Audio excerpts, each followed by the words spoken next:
लोकसभा चुनावों में 1 साल से कम का वक्त बचा है और जब ऐसा होता है तो देश में कोई भी चुनाव हो उन्हें आम चुनावों के रुझान के तौर पर देखा जाता है। न केवल नतीजों के हिसाब का रुझान, लोकप्रियता का रुझान, मुद्दों का रुझान, वोटरों के मन को टटोलने का रुझान, गठबंधनों का रुझान, ये सारी चीजें सबके सामने रहती हैं, पूरा इसका विश्लेषण होता है। तो आज राजस्थान की वोटिंग खत्म होने के साथ हम जरा इन रुझानों का विश्लेषण करते हैं आपके लिए श्वेत पत्र में। इनके पास टूटी टपरिया झोपड़ी में रह रहे हैं, उनको पक्का मकान बनाने के पैसा दिए जाएंगे। ये परिवार की सरकार। थम गई वादों की बौछार। ये भी राजस्थान सरकार का काम है। इसमें आपको 8 रुपए पे भरपेट भोजन मिल रहा है। थम गई ललकार हुंकार, थम गई तंज तकरार। आपका सपना ही मोदी का संकल्प है। मोदी जी का क्या कहना, देश के पहले ऐसे प्रधानमंत्री हैं जो परमानेंट अपनी ही पीड़ा में परेशान रहते हैं। जितनी गाली आप देते हो उतना मुझे मालूम पड़ता है कि मैं काम सही कर रहा हूँ। लोगों को घपले में डालना, गफलत में डालना, गुमराह करना, ये कांग्रेस का ट्रेट है। राजस्थान के रण का कौन है रणवीर? मध्य प्रदेश के मन का कौन है मनमीर? छत्तीसगढ़ ने किया है किस पर भरोसा और मिजोरम में क्या रहा है वोटर का मिजाज? ये सिर्फ ईवीएम को पता है, लेकिन जीत के पूर्ण विश्वास से भरे दावे सबके हैं। हर बूथ पर कमल खिलाना है। मैं आपको विश्वास दिलाना चाहता हूँ, जान भले ही चली जाए लेकिन आपके विश्वास को कभी टूटने नहीं देंगे। मैं जो कहता हूँ वो मैं करके दिखा देता हूँ। जहां से कांग्रेस से उम्मीद बंद होती है, वहां से मोदी की गारंटी शुरू होती है। छत्तीसगढ़ में 2 चरणों में मतदान हुआ, 7 नवंबर और 17 नवंबर। कुल मतदान रहा 76.31%। मिजोरम में भी 7 नवंबर को वोटिंग हुई और मतदान प्रतिशत रहा 77.04। मध्य प्रदेश में एक ही चरण में 17 नवंबर को वोटिंग हुई, मतदान रहा 76.22%। यानी मध्य प्रदेश के इतिहास में अब तक की सबसे जबरदस्त वोटिंग। राजस्थान में 25 नवंबर को वोटिंग संपन्न हुई और मतदान 68.24% रहा।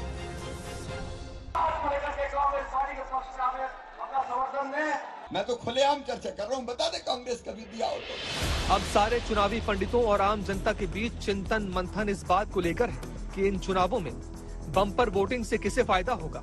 जनता ने किया किसकी गारंटी पर भरोसा? क्या ये चुनाव 2024 का सेमीफाइनल है? क्या ये चुनाव एनडीए वर्सेस इंडिया का शक्ति परीक्षण है? क्या चुनावों के नतीजे ब्रांड मोदी पर जनमत की तरह होंगे? देश की धरती पर इतिहास बनने जा रहा है। मध्य प्रदेश हो, राजस्थान या छत्तीसगढ़, बीजेपी की तरफ से मोदी का चेहरा रहा, मोदी की गारंटी रही। दूसरी तरफ तीनों राज्यों में आंतरिक कलह से जूझती कांग्रेस ने पूरा जोर लगाया। क्या रहे इन चुनावों के अहम पड़ाव जहां बाजियां पलटती दिखी? क्या रहे वो मुद्दे जिन्हें जनता के बीच सबसे ज्यादा जगह मिली? और क्या रही भूमिका साइलेंट वोटर्स यानी महिलाओं की? श्वेत पत्र में पूरी रिपोर्ट हम दिखाएंगे। राजस्थान चुनावों में एक सवाल की गूंज खूब रही, राज बदलेगा या रिवाज बदलेगा? यानी कि यहां की जनता जो हर 5 साल में पार्टी बदल देती है, किसकी सरकार होगी वो, क्या वो रिवाज इस बार बदलेगा जो 30 साल से लगभग चला आ रहा है, या फिर वही होगा जो इतने सालों से होता चला आ रहा है? यही कारण है कि दोनों पार्टियों ने अपनी पूरी ताकत झोंक दी है। भारतीय जनता पार्टी ने अपने कई सांसदों को मध्य प्रदेश की तरह राजस्थान में भी चुनावी मैदान में उतारा है।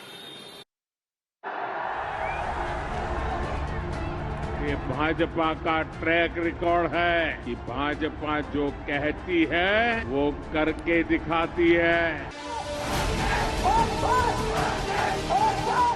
नई कैबिनेट गारंटी होगी है, सरकार रिपीट होगी इस बार। भारत माता की मैया पानी मौला की। मध्य प्रदेश के मतदाताओं पर पूरा विश्वास है कि वे मध्य प्रदेश का भविष्य सुरक्षित रखेंगे। ये राखी स्नेह का कच्चा धागा है और आज इस कच्चे धागे की कसम खा के कह रहा हूं, तुम्हारी आंखों में तुम्हारा भाई आंसू नहीं रहने देगा। हम लोग चुनाव मिलकर लड़ रहे हैं। जो बिखराव है, जो खिंचाव है, जो तनाव है, वो भाजपा में है। राज्यों में सत्ता पाने या गंवाने की बात तो है ही, कई बड़े नेताओं की व्यक्तिगत साख भी दांव पर लगी है।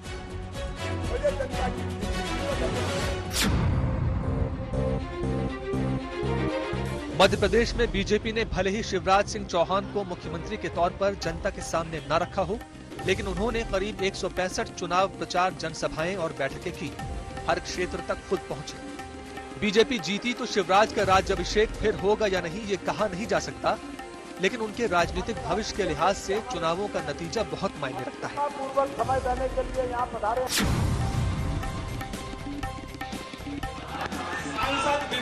इसी तरह मध्य प्रदेश में 34 सीटों वाले ग्वालियर चंबल क्षेत्र में चुनाव परिणाम ज्योतिरादित्य सिंधिया की छवि पर असर डालेंगे, क्योंकि कांग्रेस ने उनके बीजेपी में शामिल होने को चुनावी मुद्दा भी बनाया है।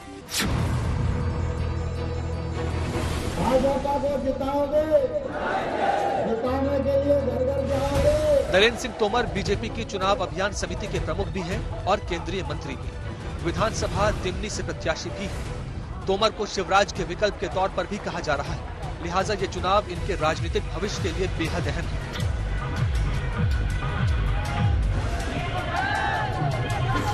कैलाश विजयवर्गीय, नरोत्तम मिश्रा, सांसद राकेश सिंह, सांसद रीति पाठक, केंद्रीय मंत्री प्रहलाद सिंह पटेल, केंद्रीय राज्य मंत्री फग्गन सिंह कुलस्ते के परिणामों पर भी सबकी नजर बनी रहेगी। 77 साल की उम्र पर पहुंच चुके कमलनाथ के लिए राजनीतिक तौर पर ये चुनाव बेहद महत्वपूर्ण माने जा रहे हैं। मुख्यमंत्री के उम्मीदवार के तौर पर भले कांग्रेस ने कोई स्पष्ट संकेत न दिया हो, लेकिन कमलनाथ की छवि कांग्रेस के बड़े नेता की तो है।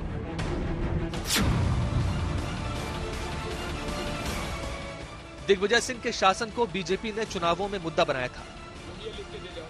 दिग्विजय खुद इन चुनावों को करो या मरो का बता रहे हैं। टिकट बंटवारे में भी उनकी अहम भूमिका रही। नतीजे जब आएंगे तो वो मध्य प्रदेश में दिग्विजय की भूमिका को और साफ करेंगे। अब चलते हैं राजस्थान। यहाँ भी कई दिग्गजों में बेचैनी की स्थिति है। कई सीटों के परिणामों पर सबकी नजरें हैं। सरदारपुर, इस सीट से सिटिंग मुख्यमंत्री अशोक गहलोत और उनके सामने बीजेपी के दिग्गज नेता महेंद्र सिंह राठौड़ लड़ रहे हैं। झालरापाटन, पूर्व मुख्यमंत्री वसुंधरा राजे यहां से चुनाव लड़ रही हैं और उनके सामने कांग्रेस के दिग्गज रामलाल चौहान ताल ठोक रहे हैं। टोंक, सचिन पायलट के सामने बीजेपी के 3 बार के विधायक अजय मेहता चुनाव लड़ रहे हैं। हार जीत का असर पूरे चुनावों पर पड़ना तय है। छोटवाड़ा, बीजेपी ने पूर्व केंद्रीय मंत्री और वर्तमान सांसद राजवर्धन सिंह राठौड़ को उतारा है। उनके सामने कांग्रेस के पूर्व छात्र नेता अभिषेक चौधरी को टिकट दिया गया है। राजवर्धन को मुख्यमंत्री पद के उम्मीदवार की रेस में माना जा रहा है।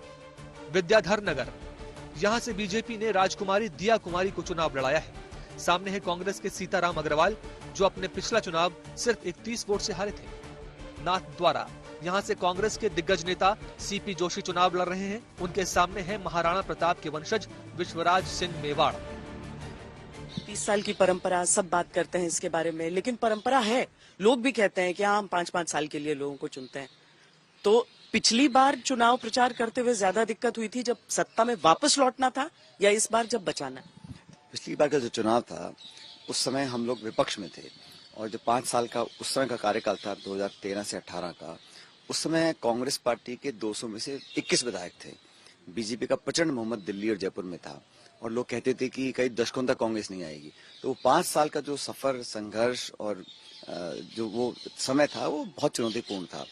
उस समय हमारे 21 से हम 5 गुना बढ़कर हम 100 आए, हमारी सरकार बनी। तो वो बहुत कठिन दौर था। इस बार तो हम सरकार में हैं, हमारे पास संसाधन भी हैं, हम लोग काम भी कर सकते हैं। तो इस बार का चुनाव लोगों को संतुष्ट करने वाला चुनाव था, और हम लोगों ने पूरी ताकत से काम किया है, कैंपेन किया है। लेकिन हर चुनाव यूनिक होता है, और जनता का मिजाज जो है इस बार वो रिवाज बदलने का लग रहा है। छत्तीसगढ़ में बीजेपी की तरफ से अगर डॉक्टर रमन सिंह की सीट पर सबकी निगाहें हैं, साथ ही बीजेपी प्रदेश अध्यक्ष अरुण साव और दिग्गज नेता ब्रजमोहन अग्रवाल की सीट भी चुनावों में हॉट सीट मानी जा रही है। कांग्रेस की ओर से भूपेश बघेल और टीएस सिंहदेव की साख भी दांव पर लगी है। साथ ही चरणदास महंत और ताम्रध्वज साहू के चुनाव परिणामों पर भी सबकी निगाहें रहेंगी। जनता अपना फैसला ईवीएम मशीन में बटन दबाकर दे चुकी है। हार जीत के पन्ने 3 दिसंबर को खुलेंगे और इसी के साथ बदल जाएगी कई राजनीतिक दिग्गजों की किस्मत।